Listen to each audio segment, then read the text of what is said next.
नमस्कार दोस्तों, RPF LDC exam 2021 के इस एग्ज़ाम सीरीज में आपका स्वागत है। इससे पहले रेलवे सुरक्षा बल नियम 1987 के अध्याय 1 से लेकर 2 तक का हम लोग अध्ययन किए थे, जिसमें से कि आपको प्रारंभिक और परिभाषाएं और उसके अलावा अध्याय नियम 3 से लेकर नियम 20 तक के महत्वपूर्ण प्रश्नों के बारे में चर्चा किया गया था। महत्वपूर्ण सेक्शन के महत्वपूर्ण रूल्स के बारे में चर्चा किया गया था। तो इसी कड़ी में आज ये रेलवे सुरक्षा बल नियम का पार्ट 2 है, जिसमें से कि हम कुछ अध्याय को कवर करेंगे। दोस्तों, इस के अंतर्गत हम उन्हीं नियमों को टच कर रहे हैं, जो कि उन्हीं नियमों के बारे में बता रहे हैं जो कि परीक्षा की दृष्टि से महत्वपूर्ण है। सभी नियमों के बारे में और बहुत डीपली एक्सप्लेन नहीं हो रहा है। वो जो परीक्षा की दृष्टि से जो महत्वपूर्ण है, उन्हीं नियमों के बारे में बात की जा रही है।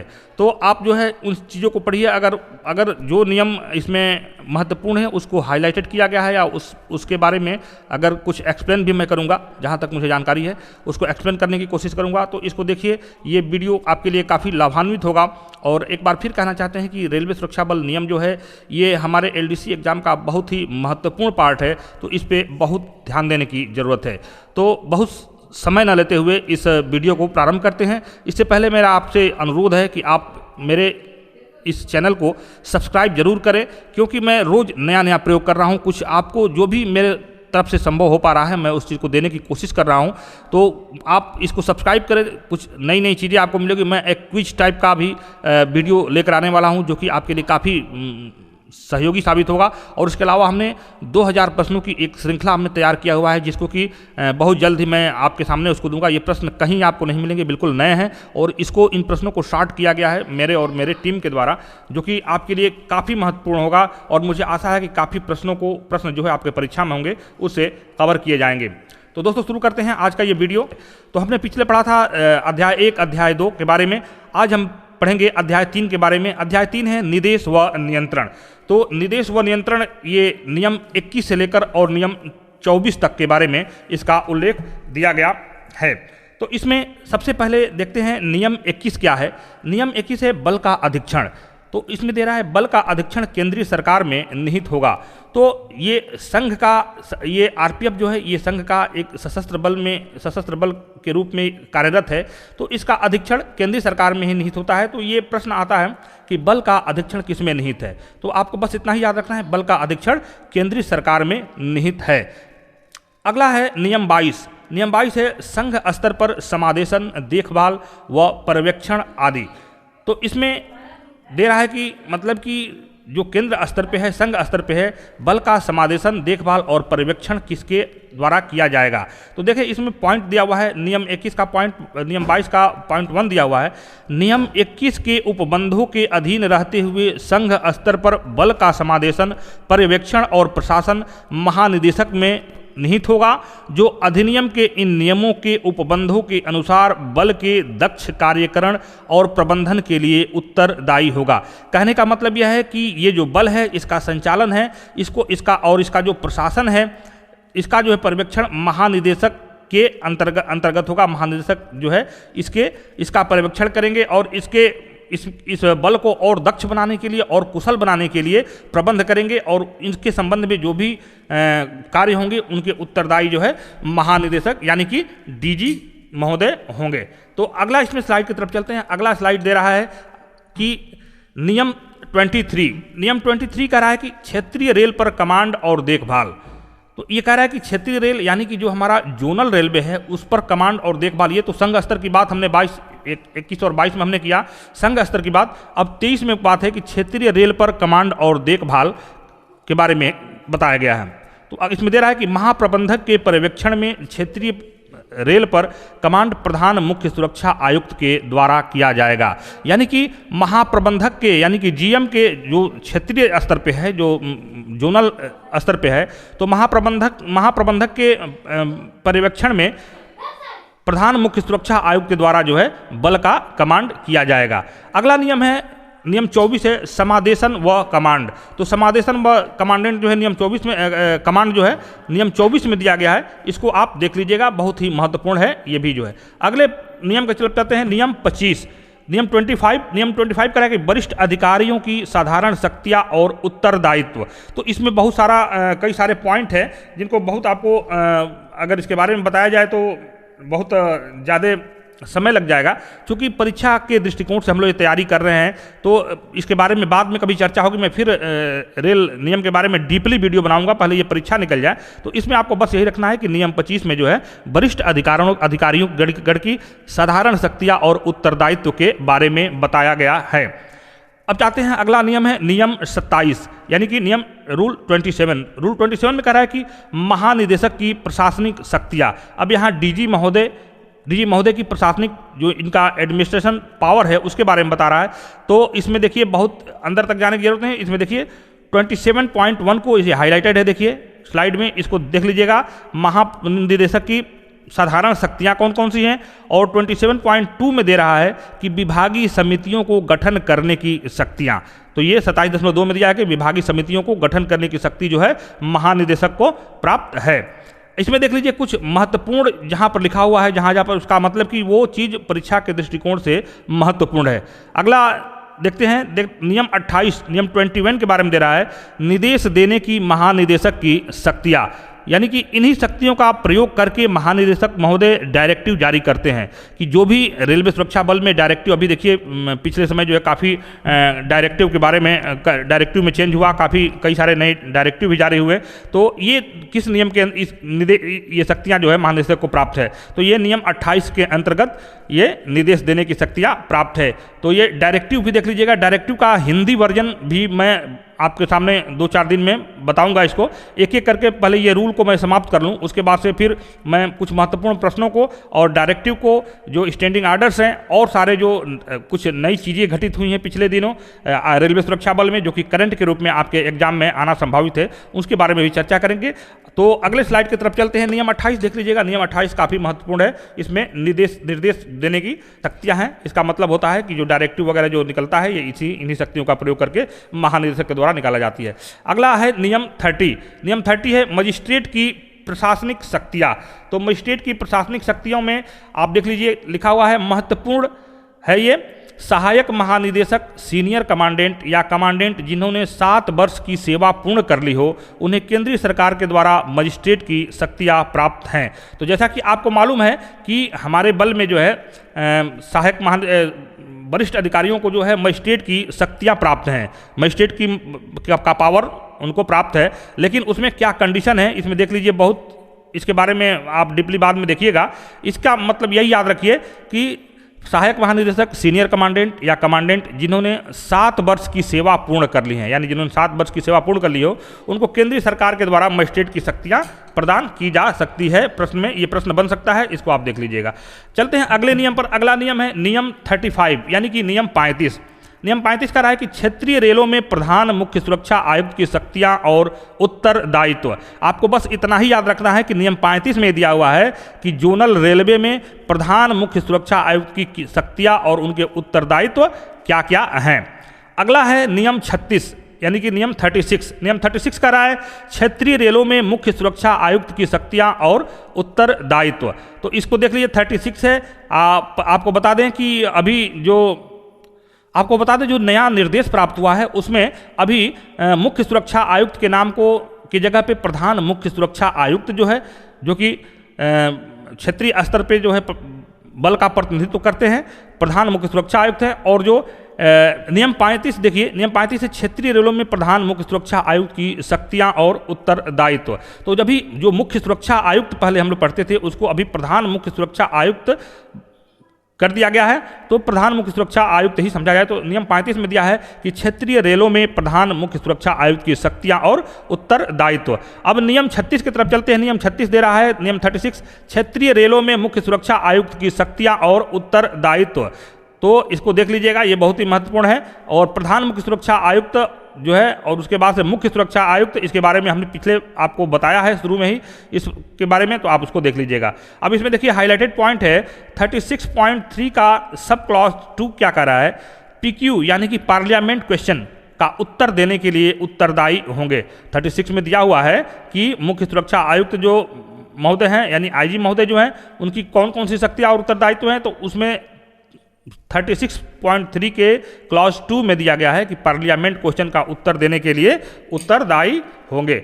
अगले प्रश्न की तरफ चलते हैं। अगला नियम है नियम 36.3 का 2, सॉरी ये रिपीट हो गया। अगला देख लीजिएगा 39.3 का क्लॉज 3। 39.3 का क्लॉज 3 क्या कर रहा है कि क्षेत्रीय सुरक्षा नियंत्रण कक्ष का भार साधक अधिकारी होगा। जोनल स्तर पे जो कंट्रोल रूम बनाया गया है, जो नियंत्रण कक्ष है, उनके भार साधक अधिकारी जो कौन होंगे, आईजी यानी कि सीएससी महोदय होंगे।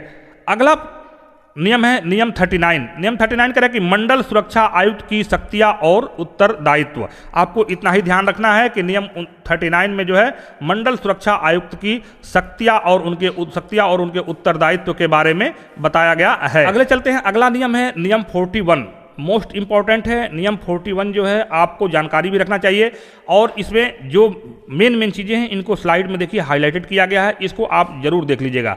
तो नियम 41 में दे रहा है कि नामांकित बल सदस्यों की साधारण शक्तियां और उत्तरदायित्व। तो हमने महानिदेशक की साधारण शक्तियों के बारे में पढ़ लिया, सीएससी के साधारण शक्तियों के बारे में पढ़ लिया।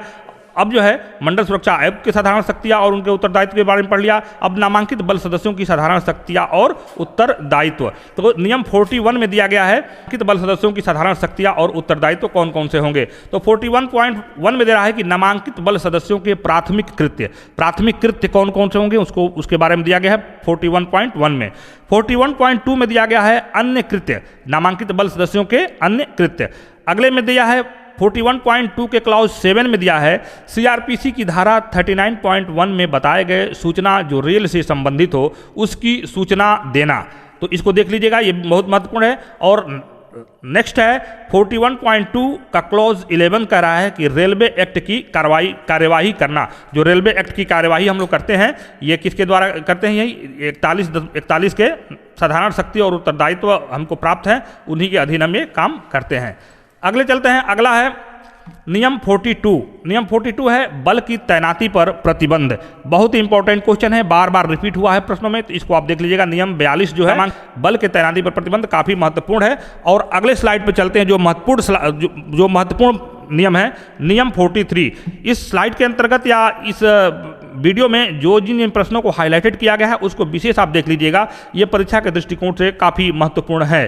तो नियम 43 कह रहा है कि गिरफ्तारी पर अपनाई जाने वाली प्रक्रिया, यानी कि रेलवे सुरक्षा बल अधिनियम धारा 14 का निपटारा, यानी कि धारा 12 के तहत अगर हम किसी व्यक्ति को गिरफ्तार करते हैं तो उसको हम क्या करेंगे, गिरफ्तार करने के बाद उसको हैंडओवर की प्रक्रिया होती है, जीआरपी को हैंडओवर करते हैं, तो उसी के बारे में बताया गया है नियम 43 यानी कि नियम 43 में। अगले स्लाइड की तरफ चलते हैं। अगला स्लाइड है नियम 44। तो नियम 44 कह रहा है तलाशी कह रहा है कि रेलवे सुरक्षा बल अधिनियम की धारा 13 का निपटारा, यानी कि तलाशी या आरपीयूपी के तहत कार्यवाही के दौरान तलाशी की प्रक्रिया। तो इसमें दे रहा है कि रेलवे सुरक्षा नियम के अधिनियम के धारा 13 का निपटारा यानी कि तलाशी, और आरपीयूपी के तहत कार्रवाई के दौरान जो तलाशी की प्रक्रिया अपनाई जाएगी उसको नियम 44 में दिया गया है। तो इस तरह से अध्याय 4 समाप्त हुआ। शक्तियां और उत्तरदायित्व इतना ही है। शक्तियां और उत्तरदायित्व के अंतर्गत आपको जो है महानिदेशक की शक्तियां बताई गई, आपको मंडल सुरक्षा आयुक्त की शक्तियां बताई गई, बल सदस्यों के साधारण शक्तियां और उनके उत्तरदायित्व बताई गई। तो ये अध्याय 4 जो है नियम 25 से लेकर नियम 44 तक है, इसको आप ध्यान से देख लीजिएगा, काफ़ी महत्वपूर्ण है।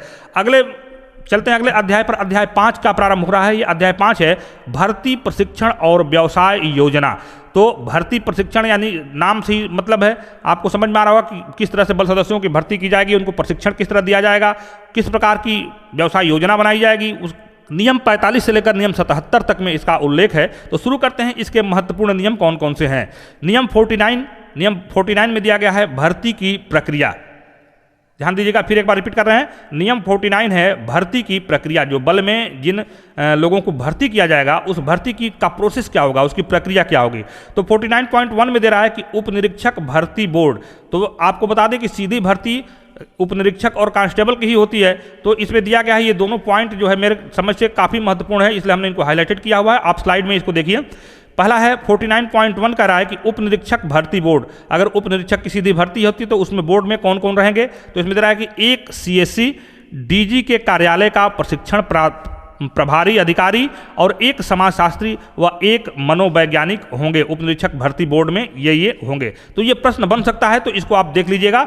अगला है 49.2 जो कि कांस्टेबल भर्ती बोर्ड से है। कांस्टेबल की सीधी भर्ती होती है, तो कांस्टेबल भर्ती बोर्ड में कौन कौन आएंगे? 3 वरिष्ठ मंडल सुरक्षा आयुक्त होंगे। अगला नियम है नियम 53 यानी कि नियम 53 करार का निष्पादन यानी करार का संपादन या निष्पादन। तो ये भी बहुत महत्वपूर्ण है, इसको आप देख लीजिएगा। नियम 53 के अंतर्गत जो है करार का निष्पादन या करार का संपादन, ये परीक्षा भी बार बार रिपीट हुआ है। देखिए उन्हीं प्रश्नों को हमने इसमें लिया है इस वीडियो के अंतर्गत, जो प्रश्न परीक्षा के दृष्टिकोण से महत्वपूर्ण है। बाकी आप देख लीजिएगा, सभी नियमों को इसमें नहीं लिया गया है, हालांकि सारे नियम ही महत्वपूर्ण है, लेकिन जो परीक्षा के नज़रिए से जो काफ़ी महत्वपूर्ण है उन्हीं को लिया गया है, और ये अपने स्वविवेक पे आधारित है। इसको आप, अगर आपको लगता है कि हमको और इसके बारे में जानकारी चाहिए, तो फिर बाद में मैं इसके बारे में कोई वीडियो बनाऊंगा जो कि काफ़ी डीप है, इसके बारे में हम लोग बात करेंगे। अगला है नियम 57 नियम 57 का है कि प्रोवेशन या परीक्षा। तो इसमें ये भी महत्वपूर्ण है, इसको भी बार बार पूछा गया है। इसमें जो भी प्रश्न लेंगे वो महत्वपूर्ण हैं, इनको आप देख लीजिएगा। तो नियम 57 है या 57 है प्रोवेशन या परिवीक्षा। तो उम्मीदवारी परीक्षण काल या नए अभ्यास का काल 2 वर्ष का होता है। कहने का तात्पर्य है कि प्रोवेशन या परीक्षा काल सामान्यतः 2 वर्ष का होता है। अब इसमें है कि नियंत्रण प्राधिकारी या केंद्रीय सरकार द्वारा बढ़ाया जा सकता है। अगर नियंत्रण प्राधिकारी को या केंद्रीय सरकार के द्वारा जो है इस परिवीक्षा काल को बढ़ाया भी जा सकता है। इसमें देखिए जो हाईलाइटेड है 57.3 क्या कह रहा है कि क्या सेवा को समाप्त किया जा सकता है, तो इसी के बारे में दिया गया है। 57.3 दिया है यदि अधिकारी की निगाह में योग्य नहीं है तो सेवा समाप्त कर सकता है या रैंक नीचे कर सकता है। चलते हैं अगले स्लाइड में। अगला स्लाइड है अध्याय 6 वेतन, पारिश्रमिक और सेवा अवधि। नियम 78 से 86 तक है। तो इसमें देखते हैं नियम 78 जो है वेतन और भत्तों के बारे में दिया गया है। मेरे हिसाब से उतना महत्वपूर्ण नहीं है, लेकिन फिर भी आप देख लीजिएगा। नियम 79 है विशेष भत्ते और वेतन के अतिरिक्त प्राप्ति। अगला नियम है नियम 80.2 जो कि महत्वपूर्ण है, और इसके बारे में आपको जानकारी भी रखनी चाहिए। भविष्य में आपको जो है ग्रेच्युटी और भविष्य निधि, ये सारी चीज़ों को आपको जानने की ज़रूरत है, क्योंकि आप सबकी नौकरी 10 साल से ऊपर ही सबकी नौकरी है। जो भी इस वीडियो को देख रहे हैं तो उनकी सर्विस जो है 10 साल से ऊपर ही है। तो अपने भविष्य निधि, ग्रेच्युटी, पेंशन और ये सारी जो भी फैसिलिटीज़ जो मिलती है हमको उसके बारे में जानकारी रखना चाहिए। तो नियम 80.2 में जो है भविष्य निधि और ग्रेच्युटी, पेंशन, चिकित्सकीय सुविधा और पास इत्यादि के बारे में वर्णन दिया गया है। इसको आप डीपली पढ़ सकते हैं बाद में। स्लाइड में दे रहा है कि नियम 81 में दे रहा है वेतन और भत्तों से कटौतियाँ। ये भी इतना इंपॉर्टेंट नहीं है, इसको देख लीजिएगा। ये क्लर्कियल लेवल का क्वेश्चन है, लेकिन आपको जानकारी रखना चाहिए। वेतन भत्तों की कटौतियाँ जो है नियम 81 के अंतर्गत की जाती है। नियम 83 है जो आपके लिए महत्वपूर्ण है, इसको देख लीजिएगा। किन परिस्थितियों में कोई नामांकित बल सदस्य पद से त्याग पत्र दे सकता है, यानी कि वो कौन कौन से सरकमस्टांसेस हैं जिसके अंतर्गत जो है नामांकित बल सदस्य जो है पद से त्याग पत्र दे सकता है, इसके बारे में बताया गया है। अगला है नियम 84 में दे रहा है कि अयोग्य होने पर सेवानिवृत्ति, यानी कि अगर डिसेबिलिटी होती है, अगर अयोग्यता होती है तो सेवानिवृत्ति की जाएगी। अब है अगला नियम है नियम 85 है शारीरिक और मानसिक अयोग्यता के आधार पर सेवानिवृत्ति। यदि कोई बल सदस्य जो है कार्य करने में सक्षम नहीं है या शारीरिक रूप से या मानसिक रूप से अयोग्य है, तो उसके आधार पर उसको जो है सेवानिवृत्ति के बारे में प्रावधान दिया गया है। अगला है अध्याय 7 शुरू हो गया। यहाँ अध्याय 7 है बल सदस्यों का बांटा जाना और स्थानांतरण। इसके बारे में नया अध्याय देखिए। नियम 87 से लेकर नियम 93 तक के बारे में दिया गया है इसमें। तो इसमें देखते हैं इसका जो महत्वपूर्ण नियम कौन सा है। नियम 88 है सहायक कमांडेंट। सहायक कमांडेंट के बारे में दिया गया कि वो कौन सा रैंक होगा जिनको कि सहायक कमांडेंट के रूप में हम जानेंगे, और उनके क्या क्या उसका प्रक्रिया है। ये नियम 88 में जो है सहायक कमांडेंट के बारे में विस्तार से बताया गया है।